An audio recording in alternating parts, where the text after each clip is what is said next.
I'm Shannon Martin. Tonight, Rogers service may be restored, but there are still questions, anger, and frustration. And I see that Rogers says they're gonna compensate back. I'm like, on what scale they are gonna judge that, right? The latest from the company on the cause, plus a credit for customers, but some small business owners say that doesn't cut it. I am here today to offer the Government of Canada's official apology. An apology 106 years in the making. The federal government formally apologizes for the racism faced by Canada's first black military regiment. I love your songs and you're so good. And I was really looking forward to it. A weekend superfan catches the attention of his favorite star after a tender moment is caught on camera and goes viral. This is CBC Saturday News.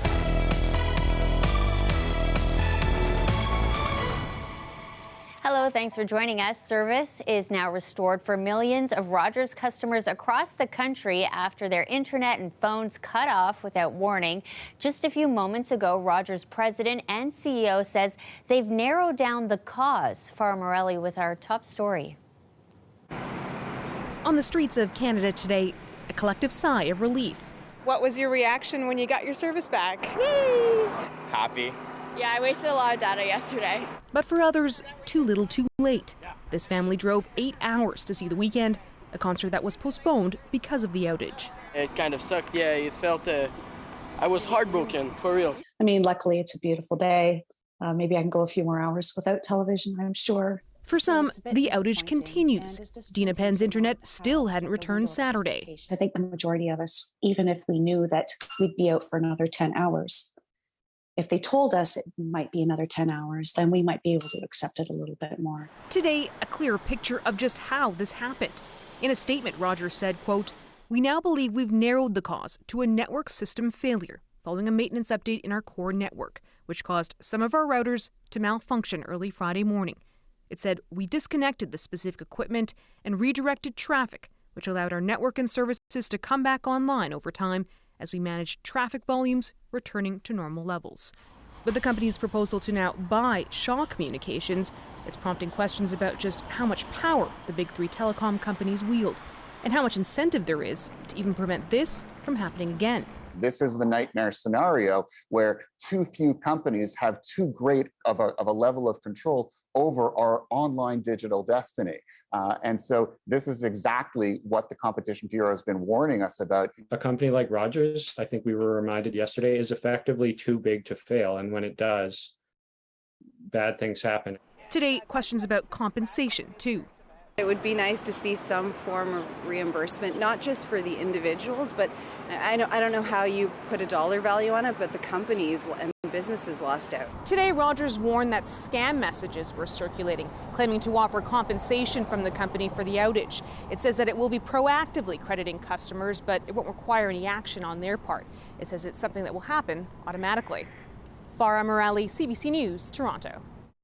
So business owners are questioning that compensation tonight. Some say the service disruption cost them thousands of dollars in revenue. Clara Pasica spent the day in Kensington Market. She has that part of the story.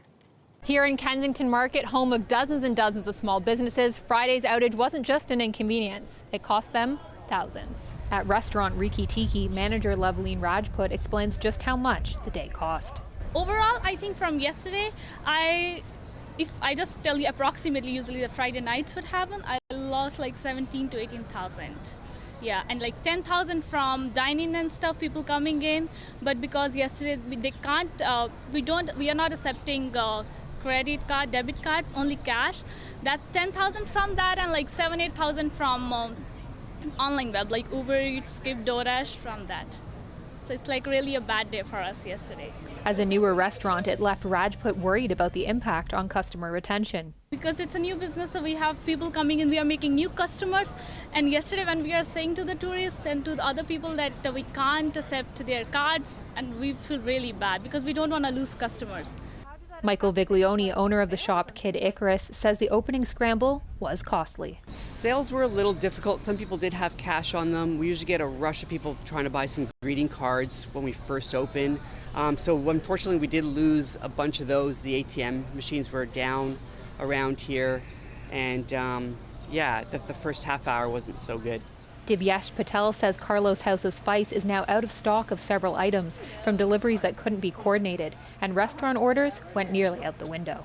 Today, when I see that Roger says they're gonna compensate back, I'm like, on what scale they are gonna judge that, right? Because for us, usual Friday, like let's say we make $3,000, we end up making $500. So what are you gonna cost, you know? And on top of that, few businesses that didn't happen, they're gonna cost us eventually as well over the period of time. Many of these small businesses tell me this promised credit, whatever it is, likely won't be enough. Clara Pasica, CBC News, Toronto. In other news tonight, it has been a long day coming for descendants of Canada's first all-black military regiment. Today, at a ceremony in Nova Scotia, they heard an apology from the Prime Minister for discrimination those soldiers endured. As Catherine Tooney shows us, that included having to fight even to be allowed to head to Europe during the First World War. The song "For My Country" carries over the crowd, honoring the hundreds of men who were denied the right to fight for their country during the First World War. Men like Barbara Porter's grandfather. They wouldn't allow the blacks to fight. They said it was a white man's war. Eventually, a black battalion was given permission to form. Nova Scotia's No. 2 Construction Battalion, as it was called. But still, the men were denied the opportunity to fight alongside Allied troops. Instead of rifles, they were handed shovels, tasked with digging trenches, clearing trees, and building roads. They also faced segregation and were denied proper medical care. Just the name calling, you name it, they were discriminated against. Some were even killed.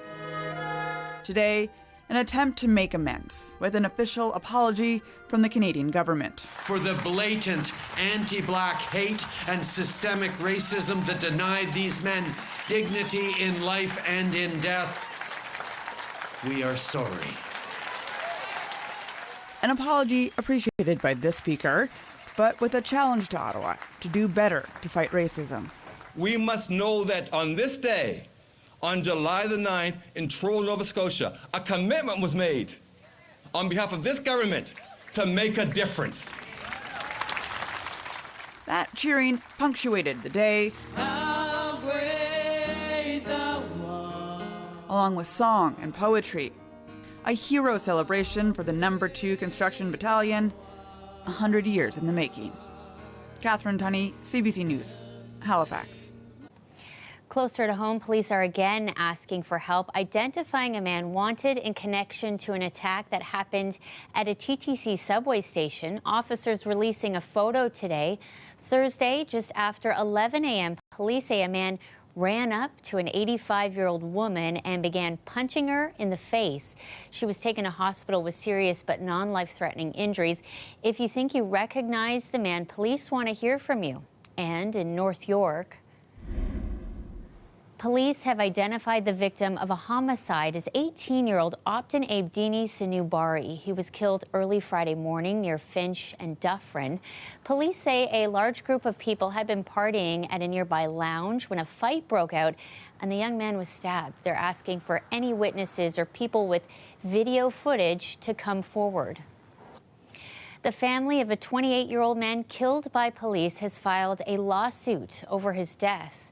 Jamal Francique was shot by Peel police in January 2020 as they attempted to arrest him. He died in hospital 2 days later.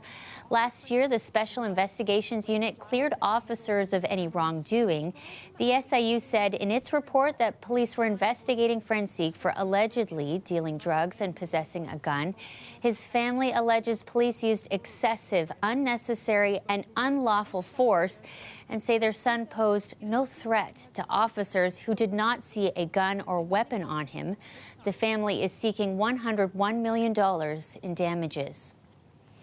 We have an update to a story we brought you earlier this week. A Sikh security guard got his job back and is being compensated for time missed after being let go because of a no-beard rule. One of the city's private contractors required workers to shave their beards in order to wear N95 masks at work. Burkawal Singh Anand was one of those guards. He's since been offered his job back. The World Sikh organization made a complaint after about 100 Sikh security guards lost their jobs due to the rule, prompting the city to make a religious accommodation which now allows under-mask beard covers. Well, today hundreds gathered at Nathan Phillips Square for Eid celebrations. The prayer was hosted by the Muslim Association of Canada. It's the second of two important annual celebrations for Muslims. The square was filled with people for prayers that started at 10 this morning. What a beautiful day to be together and outside to celebrate.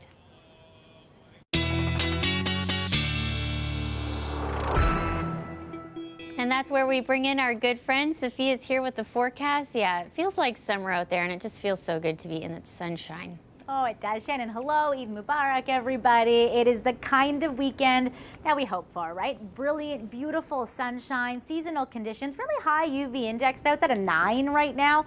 So keep that in mind if you're out at any of the festivals or events downtown, if you're heading out to the TFC game after the show. Variable skies, low 20s, lovely conditions, and into the overnight as well, more of the same. It's the kind of night where you can turn the air conditioning off and even have the windows open thanks to that really nice northerly breeze. And as we head into Sunday, it's more of the same. Those bright bluebird skies, a little bit of cloud cover into your afternoon and evening, but nothing that's going to throw a wrench into your weekend plans.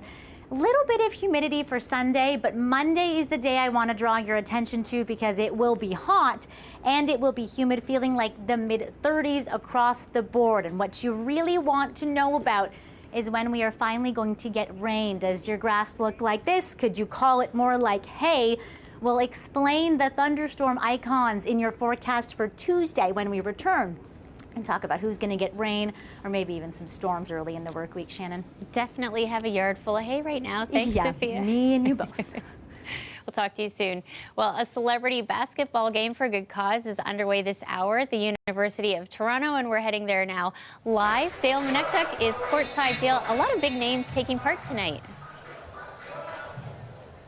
Shannon, after a 3-year hiatus, the Chinese Canadian Youth Athletics Association is back with its Celebrity Classic, and returning to lead the way is Canadian superstar actor Simu Liu from CBC's Kim's Convenience, but obviously from the blockbuster superhero film Shang-Chi. Now, in the game are dozens of Asian celebrities, including musicians, actors, and social media stars, but beside Liu on that marquee is former Raptor and member of the 2019 championship team, Jeremy Lin.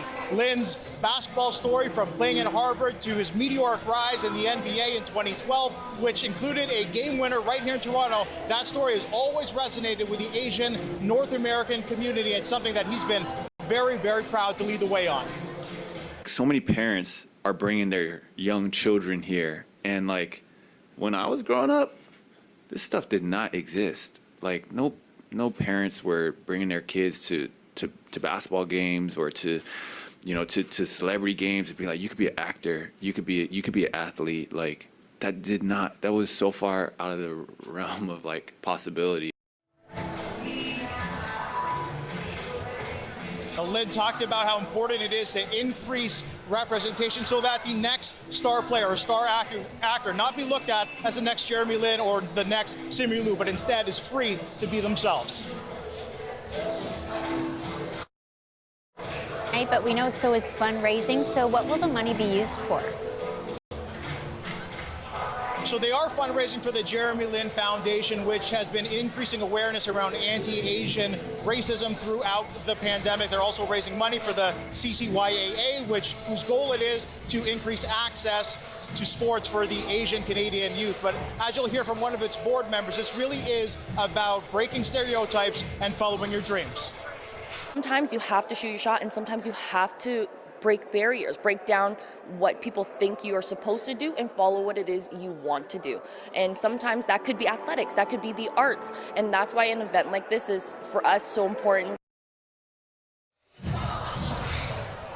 They're also looking to build a community center, which would be a safe, inclusive space for Asian youth to, again, follow their dreams. And so hopefully that'll be built somewhere in the near future. Right now, they're still warming up, no score in the game, but it should be a fun one. It's a packed house here at the Gold Ring Center, Shannon. What an incredible night. Enjoy, Dale. Thank you so much. He's reporting for us live from the University of Toronto. Welcome back to Washington Next, where thousands of pro-choice Americans marched to the White House demanding the president do more to protect abortion rights. Chris Glover is there. Thousands of people marching through the streets of downtown D.C. They are headed for the White House and Joe Biden. You can see the White House right behind me chanting things like "my body, my choice." They are saying that they are bringing this fight for pro-abortion right to Joe Biden's doorstep, right to the White House. They want Joe Biden, the president of the United States, to take more decisive and immediate action to enshrine abortion rights across the United States. We've spoken to some of the people who came out to be a part of this rally today. Some of them traveled from as far as North Carolina and New York to be here, and Florida. They came all of this way to be a part of this mass action. Here's some of what they had to say.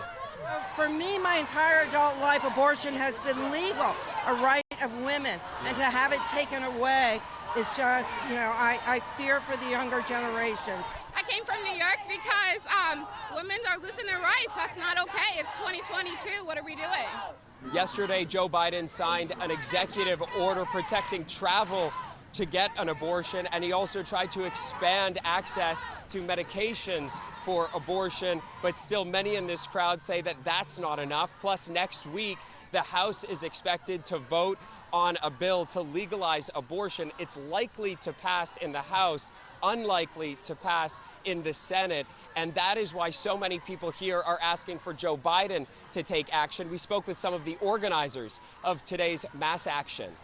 Biden's executive order is the step in the right direction, but it's not enough. So we're here today to call on Biden to take expansive executive action, including, if necessary, expanding the court, breaking the filibuster, codifying Roe ASAP. That should have been done a long time ago, and also making sure that abortion, which is healthcare, right, is free and accessible for all.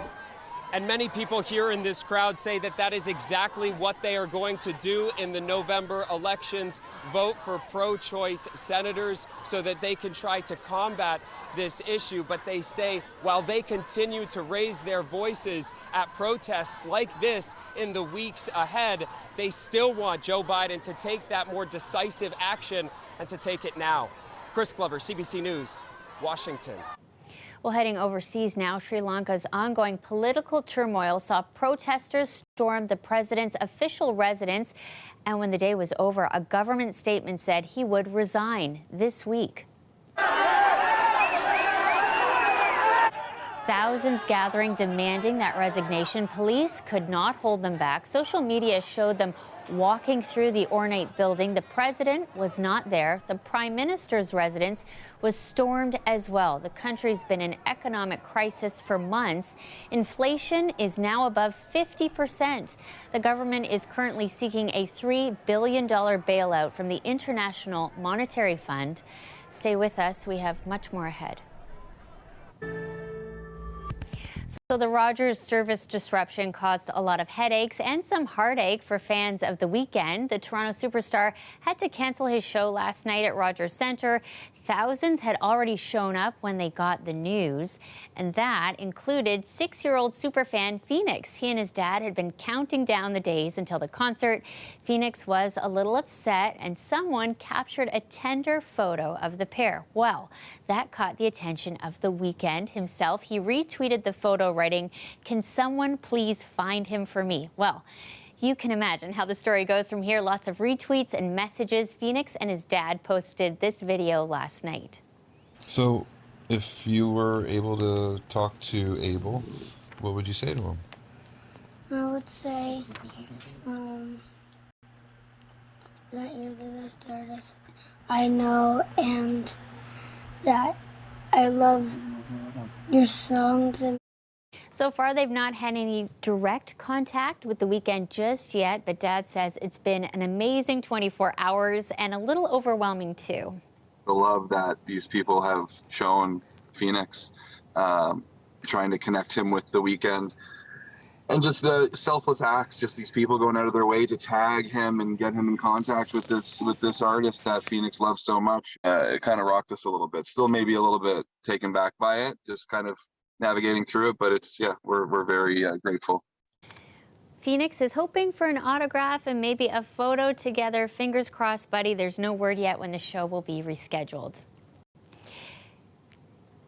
Canada's biggest Latin party is once again returning to the streets of Toronto this weekend.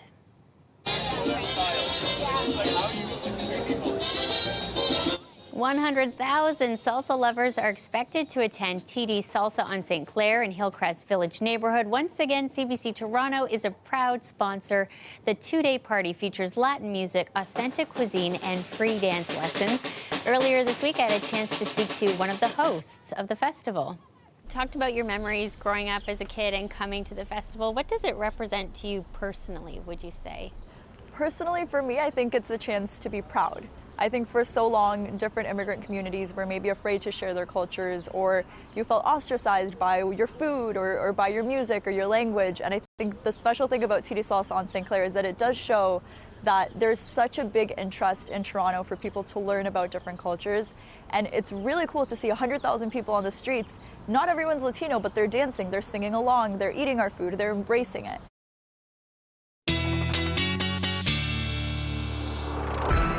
What a gorgeous day. Let's go. I know, right? What a gorgeous day for it. I'm so glad no rain because, yeah, the street is full. Dancing, eating, music, all the fun things. It is the perfect time right now to go pack the pavement with your two left feet along with me, maybe, and twist and shout. Mid-20s for those of you still right now if you're headed out. It's beautiful conditions like it's been over the past week or so. Look at this, folks. And this is an area I can attest that has had a sprinkler going over the past little while. Dry grass, high fire danger rating. This is what you all want to know. The gardeners are waited with bated breath. When will the rain come? I mean, we've added a few millimeters since we talked last week, but still, everybody else in southern Ontario and even up to the north have cracked that 30 millimeter mark. We're nowhere near that. Let's pick this up from Monday. It's the hot and humid day, and then you're going to look to Tuesday and say, yay, finally rain, maybe some thunderstorms. It's this potent cold front that's bringing tornadoes as we speak right now to the prairies, but it's going to come poorly timed for us to get a lot of rain. It's coming Monday overnight into Tuesday morning. And once again, watch what happens. The rain just splits around Toronto. Few spotty showers could come here or there, and then heavier bursts in the southwest and into eastern Ontario. And really, we're kind of left in the dark when it comes to rain again. But the rest of the forecast this week is Goldilocks, not too hot, not too cold. Okay, thanks so much, Sophia. We'll see you soon. That's our show for tonight. We want to leave you now with a little more salsa dancing from Kim and Gio, who graciously gave me a dance lesson earlier this week. Hope you have a great night.